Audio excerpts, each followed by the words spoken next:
If you're under the impression that classic literature is boring and outdated and you absolutely hate it, I am here to convince you that you're wrong.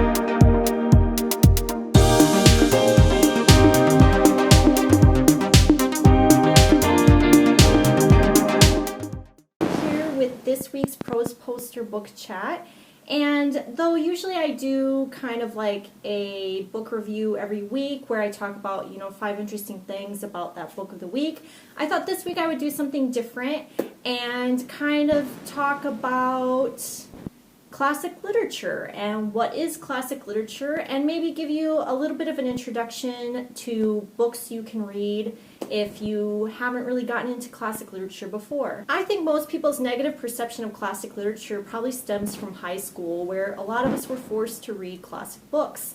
And I'm here to kind of give you an introductory course to classic literature and hopefully get you interested in classic literature again, because I definitely don't think classic literature is stodgy or boring or outdated. It just depends on your approach to it and the books you read.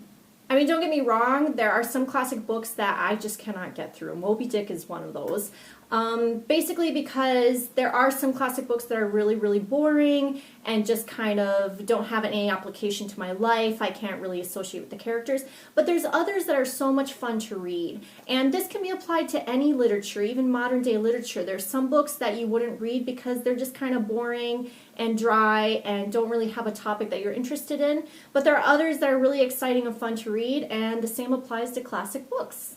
That's why today I am going to give you 5 great classic books that you should read that I think not only still apply to the modern day, but are actually really enjoyable, really exciting, really fun classic books to read. And I hope that this kind of inspires you and maybe helps get you back into reading classic books. And as usual, we're joined by Poecat, the literary cat. So are you ready to get started, Poe? Let's do this. Number 1.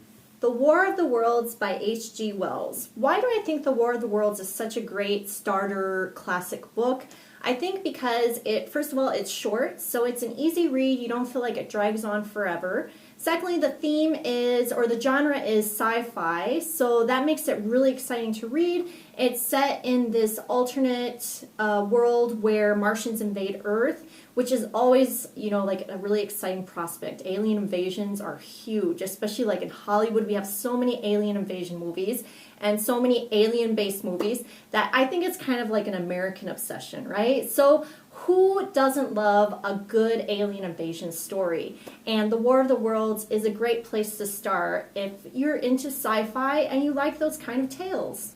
If you're looking for something that's more in a serious vein, I would highly recommend To Kill a Mockingbird by Harper Lee.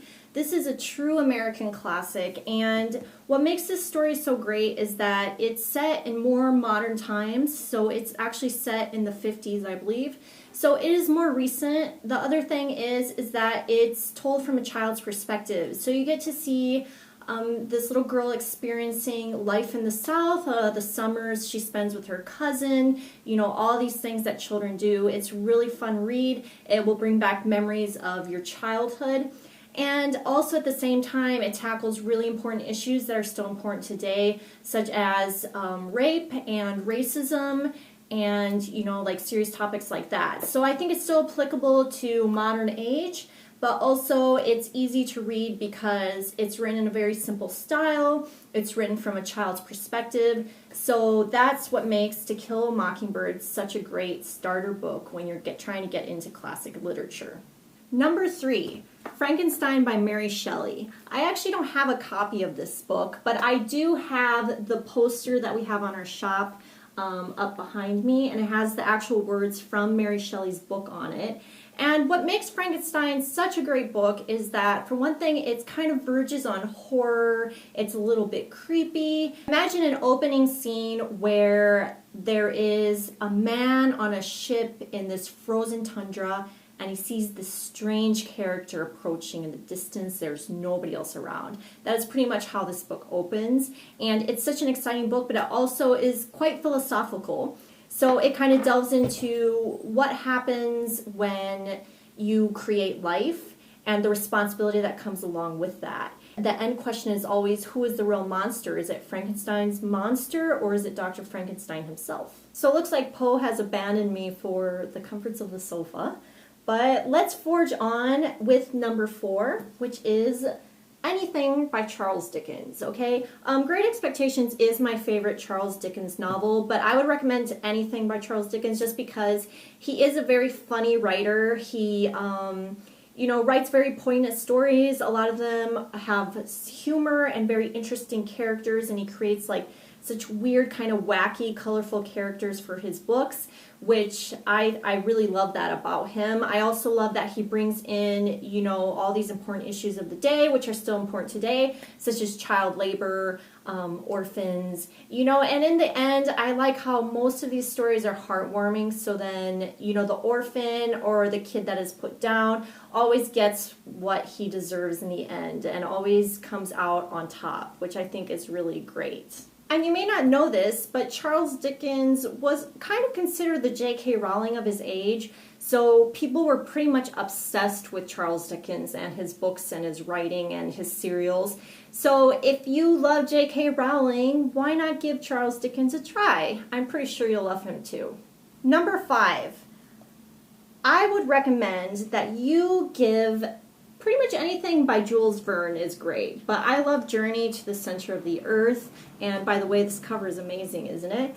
Yeah, just because these are great adventure stories. As you can see, Jules Verne doesn't have very long books, so they're kind of just, like these Pulp Fiction. You can read them fast, you really enjoy them, you really get a punch out of them. They're exciting, and they're kind of sci-fi and adventure mixed together. So it's like Jumanji or something like that, like watching one of those movies. So these are exciting books to read, and I think these are great if you want something that will keep you just enraptured from the first page and gets your heart rate going. Jules Verne's Journey to the Center of the Earth is a pretty good one. So those are 5 great starter classic books for you to choose from, and they're all excellent choices. If you've read any of them, you can leave me a comment and just tell me what you thought about it, what didn't you like, what did you like, and I hope that, this kind of gets you inspired to read a little bit more classic literature. And by the way, we do have posters for a lot of these up in our store. So The War of the Worlds by H.G. Wells is this one. It has the entire text from the book on it. Then, as I mentioned earlier, this is Frankenstein.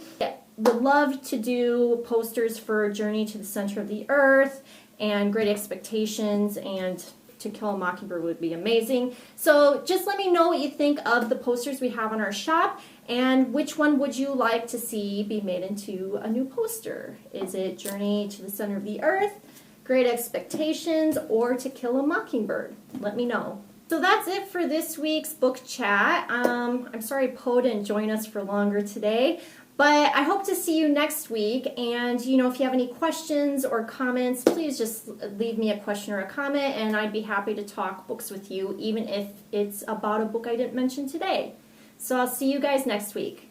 Happy reading.